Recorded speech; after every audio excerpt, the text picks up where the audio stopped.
2 weeks ago, I did a video all about Cobb Vanth and how excited I was to see him in live action in The Mandalorian. A minor book character making the jump to the screen is a big deal for me. Well, here I am today to talk about yet another exciting character who made the jump to live action for the first time in Chapter 11, The Heiress, Bo-Katan Kryze. Now, I believe Cobb was the first character who was created originally for a book or comic to make the jump to live action. Bo-Katan can't say that. Saw Gerrera beat her to the punch as the first animated character to be portrayed in film or television. But Bo-Katan still feels incredibly special because not only was she first introduced in the animated Clone Wars series, but Katee Sackhoff has played her in both iterations of the character. She voiced her in seasons 4, 5, and 7 of the Clone Wars, and now she gets to actually wear the armor in The Mandalorian, and I just think that's neat. So let's run through Bo-Katan's history in the Star Wars galaxy so you know what you need to know if you're just now meeting her, and then I'll talk about what I think she might mean for the series moving forward. First, if you want to see all this stuff for yourself, check out The Clone Wars and Star Wars Rebels, all of which is available on Disney+. Her first appearance is in the Season 4 episode A Friend in Need, then she returns for 3 episodes in Season 5, starting with the episode Imminence, and then she's in 5 of the final 6 episodes of Season 7. And then you can see her in the Season 4 premiere of Star Wars Rebels, Heroes of Mandalore. It's about 4 hours of content if you wanted to see her story firsthand, but if you just want the cliff notes, here we go. We don't know much about her early life, but Bo-Katan was the sister of Duchess Satine Kryze of Mandalore. Satine hoped to lead her people into a pacifist culture in stark contrast to their history as warriors and conquerors. Many Mandalorians resisted that idea, sparking a civil war. Satine's faction won, but the desire for Mandalore to remain warriors persisted. Bo-Katan was one of those people, and she joined a splinter group known as Death Watch. There she led the Night Owls, working as the lieutenant to Death Watch's leader, Pre Vizsla. They joined forces with Darth Maul, who promised to help them retake Mandalore by creating a coalition of criminal syndicates they called the Shadow Collective. The plan was successful, but Pre Vizsla betrayed and imprisoned Maul once Mandalore was under his control.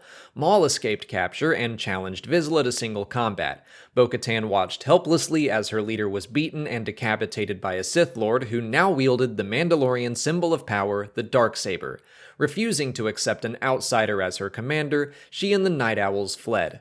She attempted to free her imprisoned sister as well, but was unsuccessful. Maul murdered Satine, prompting retaliation from the Night Owls, who were instrumental in helping Jedi Master Obi-Wan Kenobi escape the planet.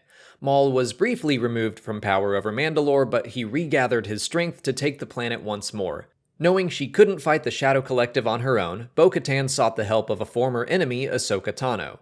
With Mandalorian and Republic troops combining forces, they were able to capture Maul and defeat the Mandalorians that were still loyal to him. The Republic took control of the planet to ensure a peaceful transition of power, but the Clone Wars soon ended and the Empire rose. The Republic occupation became an Imperial one, and a weakened Mandalore easily fell under its control. For nearly 2 decades, Bo-Katan resisted the Empire as best she could. During that time, Maul lost the Shadow Collective as well as the Darksaber. A young Mandalorian woman named Sabine Wren returned it to Bo-Katan, who took it as the symbol it was always meant to be, rallying her people against the oppression of the Empire. From there, details are unclear. The Empire seems to have brought their full might against the Mandalorian people in what became known as the Great Purge. In The Heiress, she tells Din that she fought in the Great Purge, and it sounds like she lost control of the Darksaber to Moff Gideon at that time. Bo-Katan is absent for the next 10 years or so of the timeline, but we know that the Mandalorian culture has been scattered, and she's likely been trying to regain her honor and the Darksaber ever since. It sounds like she's kept in some contact with Ahsoka as well. Where Cobb Vanth had some slight inconsistencies in his live-action interpretation, everything matches up perfectly for Bo-Katan. Nothing to worry about here, except I have seen some people mentioning how her age doesn't line up. Katee Sackhoff is 40, Bo-Katan should be older, or else she would have been like 10 during the Clone Wars. So yeah, she should be in her mid-50s or so, and to that I say, so what? I'm not gonna let little nitpicks like that get in the way of the immense fun that I'm having. Just assume she has a killer skincare regimen, or maybe she comes from a line of Mandalorians who age a little slower. I don't know, I don't care. What's far more important to me is what she means for the show moving forward. I already touched on a lot of this in my initial review for the episode, but I love that Bo-Katan was immediately used to force Din to question a lot of his beliefs. He was picked up by members of Death Watch during the Clone Wars, and remember, she was a part of that group. She calls him a child of the Watch, and I have to assume the two groups are related. Death Watch wanted Mandalore to go back to their warrior ways. They were a small splinter group during the Clone Wars, so it kind of makes sense that they might try to take any foundlings they came across and raise them even more intensely. Din doesn't seem to know much about the galaxy at all. He didn't know about the Force or the Jedi, he didn't know there were Mandalorians who removed their helmets.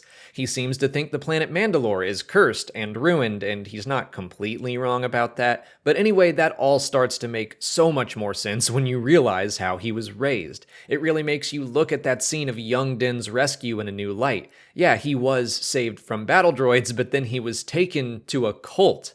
He meets the person who literally led Mandalore with the Darksaber, even if it was brief, and he tells her that she's no Mandalorian. I love that this is the second character in 3 episodes that I've become obsessed with because they are making Din question what he believes. Din goes from wanting to shoot Cobb Vanth on sight to respecting the man over the course of their time together. Something similar happens between Din and Bo. Things are tense between them at first because of their two differing philosophies, and honestly, Bo isn't being all that forthcoming.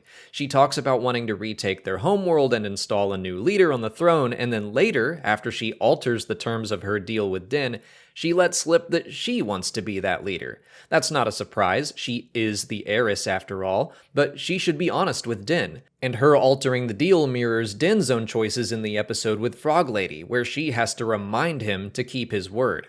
When we last saw Bo-Katan, she was treated very much like a hero, but I like that her true motives are still kind of up in the air right now. I still see some darkness in her, a possible lust for power and desire for revenge. I think and hope that will be explored in her future appearances in the series, which better happen. I want her to be on the side of light when all is said and done. I did really like her sarcastic, "This is the way," to Din during their assault on the freighter, but by the end she sees that he is a man of courage. She offers him a place with them and a sincere "this is the way" as they part. We're seeing these two very different Mandalorians find common ground. And while Din's main quest is the safety of the child, I think there is plenty of room for the story to build up to retaking Mandalore. We can see not only Din learning what it truly means to him to be a Mandalorian, but we can see the various Mandalorian clans find that common ground. As Bo-Katan mentioned in the episode, the Empire scattered them, but they are stronger together. They need a leader. That might be Bo, but it might also be Din. Henry Hammond in the comments for my review on the Marshal pointed out that he has real leadership abilities. He brings together Tusken Raiders and villagers to fight for a common purpose. Din has the makings of a Mandalore who could wield the Darksaber and lead his people into a new era. Now, he still has a ways to go, namely he needs to continue letting go of his extreme views.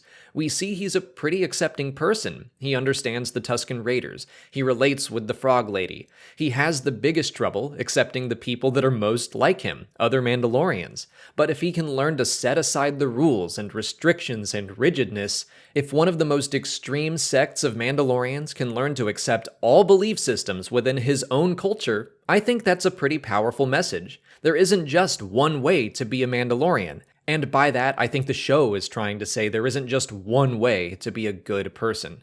Only time will tell, but for now, again, I am in love with Bo-Katan's inclusion in the show. It's handled the right way. Yes, there is an element of fan service, but I wouldn't be able to ramble on for this long if there weren't meaning behind it all. Her appearance in the story makes sense for the story and Din Djarin's growth. The Mandalorian is striking a superb balance between familiarity and purpose. Before this season started, I said Katee Sackhoff as Bo-Katan was the one thing I really wanted to see.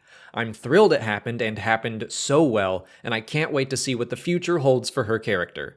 But that's all I have to say today. Let me know what you thought of Bo-Katan's first live-action appearance in the comments. If you haven't already, please like this video, subscribe to the channel to keep up with our ongoing Mandalorian Season 2 coverage, follow us on Twitch, Twitter, Instagram, and Facebook, and consider checking out our Patreon page, where we're doing audio commentaries for the new Mandalorian episodes as they're released. As always, thanks for watching, and may the Force be with you.